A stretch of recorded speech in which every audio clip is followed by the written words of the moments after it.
Hello everyone and welcome back. Today we are continuing with the Art of Public Speaking by Dale Carnegie and we are on chapter 4. So let's dive right into it. Chapter 4. Efficiency through change of pitch. Speech is simply a modified form of singing. The principal difference being is the fact that in singing the vowel sounds are prolonged and the intervals are short, whereas in speech the words are uttered in what may be called staccato tones.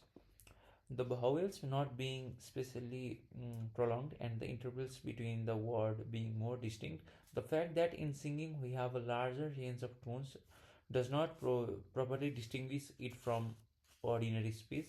In speech, we have likewise a variation of tones, and even in ordinary conversation, there is a difference of from 3 to 6 semitones, as I have found in my investigations, and in some persons, the range is as high as 1 octave. By pitch, as everyone knows, we mean the relative position of a vocal tone as high, medium, low, or any variation between. In public speech, we apply it not only to a single utterance as an exclamation or a monosyllable, oh or the, but to any group of syllables, words, and even sentences that may be spoken in a single tone. This distinction is important to keep in mind. For the efficient speaker, not only changes the pitch of successive syllables, uh, but gives a different pitch to different parts or word groups of successive sentences. It is this phase of the subject which we are considering in this chapter. Every change in the thought demands a change in the voice pitch, whether the speaker follows the rule consciously, unconsciously, or subconsciously. This is the logical basis upon which all good voice variation is made. Yet this law is violated more often than any other by public speakers. A criminal may disregard a law of the state without detection and punishment, but the speaker who violates this regulation suffers its penalty at once in his loss of effectiveness. While his innocent hearers must endure the monotony, for monotony is not only a sin of the perpetrator as we have shown, but a plague on the victims as well. Change of pitch is a stumbling block for almost all beginners and for many experienced speakers also. This is especially true when the words of the speech have been memorized. If you wish to hear low how pitch monotony sounds, strike the same note on the piano over and over again. You have in your speaking voice a range of pitch from high to low, with a great many shades between the extremes. With all these notes available, there is no excuse for offending the ear and taste of the audience by continually using the one tone. True, the retention of the same tone in music, as in pedal point of an organ composition, may be made the foundation of a beauty. For the harmony waving about the one basic tone produces a consistent, insistent quality not felt in the pure variety of chord sequence. In like manner, the intonating voice in a ritual may, though it rarely does, possess a Solomon beauty. But the public speaker should sound the monotone as he would a preceding. Continual change of pitch is nature's highest method. In our search for the principle of efficiency, we must continually go back to nature. Listen to the birds sing. Which of these feathered tribes are most pleasing in their vocal efforts? Those whose tough voice have little or no range, or those that, like the canary, the lark, and the nightingale, not only possess a considerable range but utter their notes in continual variety of combinations. Even a sweet toned creep which retired without change may grow maddening to the enforced listener. The little child seldom speaks in a monotonous speech. Observe the conversation of little folk that you hear on the street or in the home and note the continual changes of pitch. The, con- the unconscious speech of most adults is likewise full of pleasing variations.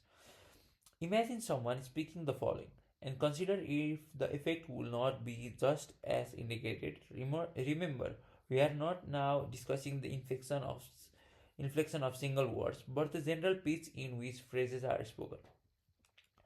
I would like to leave for my vacation tomorrow. Still, I have so much to do. Yet, I suppose if I wait until I have time, I'll never go. Repeat this. First in the pitches indicated and then all in one pitch, as many speakers would. Observe the difference in naturalness of effect. The following exercise should be spoken in a purely conversational tone, with numerous changes of pitch. Practice it until your delivery will cause a stranger in the next room to think you were discussing an actual incident with a friend instead of delivering a memorized monologue. If you are in doubt about the effect you have secured, repeat it to a friend and ask him if it sounds like memorized word. If it does, it is wrong. A similar case. Jack, I hear you have gone and done it. Yes, I know. Most fellows will. Went and tried it once myself. Sir, do you see I am single still? And you met her, did you tell me? Down at Newport last July and resolved to ask the question at a sorry. So did I. I suppose you left the ballroom with its music and its light, for they say love's flame is brightest in the darkness of the night. Well, you walked along together, overheard the starlit sky, and I'll bet, old man, confess it, you were frightened, so was I. So you strolled along the terrace, saw the summer moonlight pour all its radiance on the waters as they rippled on the shore, till at length you gathered courage when you saw that no one was near. Did you draw her close and tell her that you loved her? So did I. Well, I need not ask you further, and I am sure I wish you joy. Think I'll wander down and see you when you are married. Eh, my boy. When the honeymoon is over and you are settled down, we'll try. What? Did you say? Rejected. You rejected? So was I. Anonymous. The necessity for changing peace is so self evident that it should be grasped and applied immediately. However, it requires patient drill to free yourself from monotony of pitch. In natural conversation, you think of an idea first and then find the words to express it. In memorized speeches, you are liable to speak the words and then think what they mean, and many speakers seem to trouble very little even about that. It is any wonder that reverting the process should reverse the result. Get back to nature in your methods of expression. Read the following selection in a nonchalant manner, never pausing to think what the words really mean. Try it again. Carefully studying the thought you have assimilated, believe the idea, desire to express it effectively, and imagine an audience before you. Look them honestly in the face and repeat that is truth. If you follow directions, you will note that you have made many changes of peace after several readings. It is not work that kills men, it is worry. Work is healthy, you can hardly put mm, more upon a man than he can bear. Worry is rust upon the blade. It is not the revolution that destroys the machinery but the friction. Henry Ward Research. Change of pitch pronounces emphasize. This is a highly important statement. Variety is in pitch maintains the hearer's interest, but one of the surest ways to compel attention to secure unusual emphasis is to change the pitch of your voice suddenly and in a marked degree. A great contrast always arouses attention. White shows whiter again, black. A cannon roars louder in the silence than in the Chicago hurly blurry.